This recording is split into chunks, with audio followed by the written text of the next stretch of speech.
वंदे मातरम, वंदे मातरम, वंदे मातरम। वंदे मातरम एक बार नहीं 1000 बार बोलेंगे वंदे मातरम। बाशरा है, इस्लाम के अच्छे जानकार भी हैं। नाम है हाजी शकील कुरैशी, जाने माने उद्यमी हैं। 15 अगस्त के दिन उन्होंने वंदे मातरम गाकर एक नई बहस छेड़ दी है। आदाब, नमस्कार, मैं वसीम अख्तर और आप देख रहे हैं द लीडर हिंदी। मौका था आज़ादी की 75वीं सालगिरह पर अमृत महोत्सव का। इस मौके पर हाजी शकील कुरैशी ने अपनी फैक्ट्री में ध्वजारोहण किया। इसके बाद समारोह को संबोधित किया। उनका एक वीडियो वायरल हो रहा है जिसमें वो वंदे मातरम कहते सुने जा रहे हैं। वो इसका मतलब भी बता रहे हैं और ये लोगों से ये भी कह रहे हैं कि इसमें कहने में कोई हर्ज नहीं है, इस्लाम ऐसा करने से नहीं रोकता। इसके पीछे की मंशा भी उन्होंने समझाई है कि जब तक हमारे आपसी रिश्ते मजबूत नहीं होंगे, हिंदुस्तान मजबूत नहीं हो सकता, ना ही ये नफरतों का माहौल ख़त्म होगा। मुसलमानों की जो जिम्मेदारी थी कि इस्लाम को अपने किरदार से समझाते, वो ये काम नहीं कर सके हैं। इसी वजह से खराबी पैदा हो रही है। बहरहाल जो उन्होंने बहस छेड़ी है, ये इसका अंजाम क्या होगा अभी कहना मुश्किल है, लेकिन ये बताना ज़रूरी है कि वंदे मातरम पढ़ने से उलमा गुरेज करते रहे हैं। अक्सर इस बात को लेकर विवाद खड़ा होता रहा है और ये विवाद नया भी नहीं है। आज़ादी के बाद से ही वंदे मातरम पर उलमा का एतराज़ लगातार बना हुआ है। भले ही आरिफ मोहम्मद खान जो केरल के राज्यपाल हैं, वो वंदे मातरम का मतलब अपनी तरह से समझाते रहे हैं। कुछ इसी तरह का मतलब वंदे मातरम का उर्दू में हाजी शकील कुरैशी ने भी समझाया है। उन्होंने क्या कहा है पहले ये सुन लीजिए। वंदे मातरम, वंदे मातरम, वंदे मातरम। ये धरती मेरी माँ है, ये धरती मेरी माँ के मन है। इसका मतलब ये हुआ। बाप लोगों ने समझाया हो कि वंदे मातरम मत पढ़ो, इसी वजह से हमारे बीच में खराबी हुई है। ना समझोगे तो मिट जाओगे। हिंदी मुसलमानों, तुम्हारी दास्तां भी ना रहेंगी, दास्तां ना होगी। आज का जो आधुनिक युग है पूरी दुनिया में, और अल्लाह हमारा इतना छोटा नहीं है किसी के एक लफ्ज से कोई तो छोटा पड़ जाए, बहुत बड़ी ताकत है। और ये धरती अगर हम अपनी माँ के मानिंद मान रहे तो कोई बुराई या कोई कमी नहीं है। मुसलमानों को ये नारा भी लगाना चाहिए कि जगह उसी पुरानी बात है, छोड़ देना चाहिए। ये शहीद हाफिज अहमद खान की धरती बरेली है, ये रोहले की खान बादल खान की धरती है। ये बरेली कोई इसका ऐतिहासिक मालूम करना चाहिए। जो हमारे धरोहर पे जो शहीद हुए और आजादी हमें देकर चले गए, सबसे पहले हिंदुस्तान में रोहले हाफिज अहमद का और खान बहादुर का शहीद, जिनकी मजाक आज भी जेल में है, उन्होंने इसको आजाद कराया है। ये कोई मामूली धरती नहीं है बरेली की। खाली इस धरती का बहुत बड़ा रोल देश की आजादी में। आज हम 75 योम आजादी मना रहे हैं बरेली के अंदर, तो इनका बहुत बड़ा रोल है। उन शहीदों को, उन धरोहर को हमें याद करना चाहिए। और जब तक हम अपने मुल्क के साथ ईमानदारी से पेश नहीं आएंगे, और उन हिंदू भाई जो हमारे नाराज है, हमारे दूसरे जो हमारे बदन के भाई नाराज है, उनको मना नहीं पाएंगे, जिसमें हम फेल हो गए। अगर आज कोई बोलता है कि आज के हिंदुओं में और आज के मुसलमान में इतनी खाई पैदा हो गई, तो ये हमारी जिम्मेदारी है कि हम क्यों फेल हुए उनको समझाने में। हम क्यों फेल हुए उनको हमें समझाना पड़ेगा, ये हमारी भी जिम्मेदारी है। उनकी भी है पर हमारी कुछ ज्यादा है कि हम उस मोहम्मद को मानने वाले हैं और उस रसूल को मानने वाले लोग हैं जिनने सिर्फ पैगाम मोहब्बत कह दिया है। तो उसी पैगाम को हमें आगे बढ़ाना है। उनका आखिरी खुतबा जुल्बिदा, जिनका अंतिम भाषण को मुसलमानों को पढ़ना चाहिए, उसके बाद खुद फैसला करना चाहिए कि हमें अपने उन बदनी भाई के संग में क्या सलूक करना चाहिए। हमारे अखलाक खराब हुए तो हमारे अंदर खराबी पैदा हुई।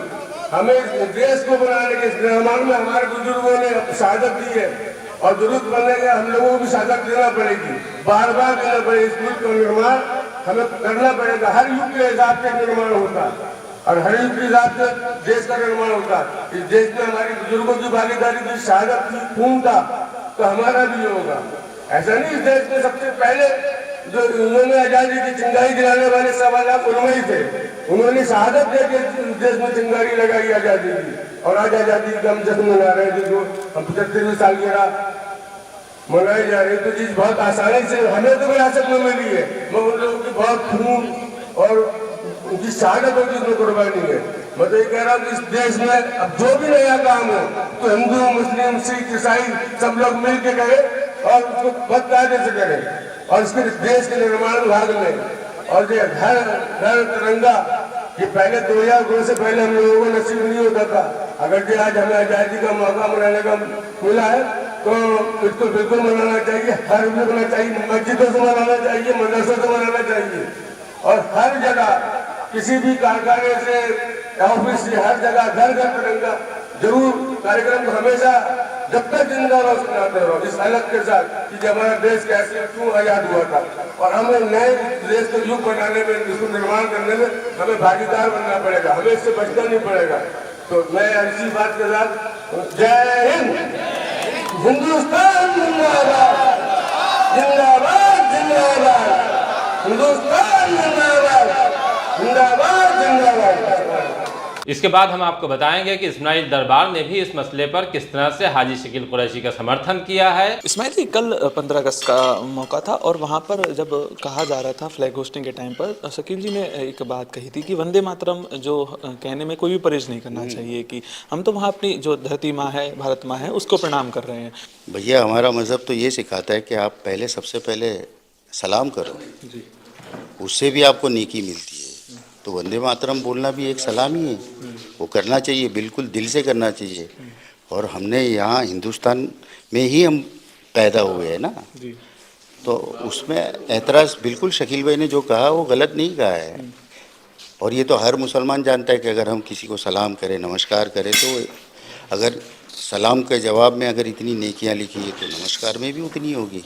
ठीक है। वंदे मातरम की जैसे बात कही थी, तो वंदे मातरम कहने में कोई परहेज नहीं है? नहीं नहीं, बिल्कुल नहीं। मैं अभी बोल देता हूँ वंदे मातरम, इसमें क्या बुराई है यार? हमको इस बात को समझना होगा कि हम हिंदुस्तानी हैं और वंदे मातरम बोलना कोई बुरी बात नहीं है। ये सलाम अर्ज कर रहे हैं हम अपनी उस सरजमीन को भी। हम तो एक आम इंसान को भी हमको अलाउड है कि पहले सलाम करो, है ना। और जिस सरजमीन पे आप सांसें ले रहे हो, अपने परिवार को पाल रहे हो, कमा रहे हो, तो उस सरजमीन को सलाम करने का अधिकार तो बहुत ज़्यादा नम के बनता है और करना चाहिए, इसमें बुराई नहीं है। ये सवाल द लीडर हिंदी ने सलमा आगा से भी पूछा तो उनका कहना था कि मर्जी पर छोड़ा जाना चाहिए कि कौन वंदे मातरम पढ़ेगा, कौन नहीं पढ़ेगा। देखें, ये एक पर्सनल सी चीज़ है, हर आदमी अपने मुख्तलिफ जज्बात रखता है। इन चीज़ों पे कमेंट करना जो है वो अच्छा नहीं है, क्योंकि आपके जो जज्बात जिस चीज़ के लिए हैं तो कोई किसी की सुनेगा नहीं। जो जैसे फील करता है उसको फील करने दें। लफ्ज़ों में कुछ नहीं रखा, भारत में सब कुछ है। भारत में सब, हाँ, हमारा देश भारत है, ये याद रखिए। एक दूसरे के साथ जुड़े रहिए। ये ऊंच नीच का फ़र्क, समाज का, रंगों का, मज़हब का, ये सब फजूल चीज़ है। एक अच्छे देश के लिए, फ्लरिशिंग कंट्री के लिए एक होके चलना, हाथ से हाथ मिला के चलना सबसे ज़्यादा ज़रूरी है। कोई क्या कहता है इससे कुछ फ़र्क नहीं पड़ता। आप अपने देश को इनपुट क्या दे रहे हैं? आपने क्या, आप हर आदमी को चाहिए कि अपनी तरफ से अपने देश के लिए कुछ ना कुछ जो है वो दे। देश को लेने के लिए मत बैठिए। जब आप अपने देश को देते हैं तो वापस मिलता है एक ना एक टाइम पे। तो ये जमीन जो है मेरी मातृभूमि है, मेरी माँ है। तो इसमें इस माँ ने तो हमें अपने पीठ पे पाला है ना, और फिर पेट में ले लेगी जिस दिन हम लोग मर जाएंगे। तो ये कोई वो नहीं है, इसको धर्म से नहीं जोड़ना चाहिए और कुछ गलत फहमी है। और हिंदुस्तानी मुसलमानों को अपनी गलत फहमी दूर करना चाहिए। देश अलग है, धर्म अपनी पर्सनल चीज़ है। जो हमारी मातृभूमि है और जो हमारी माँ की मानिंद है, समक्ष है, तो हमें वंदे मातरम एक बार नहीं 1000 बार बोलेंगे वंदे मातरम।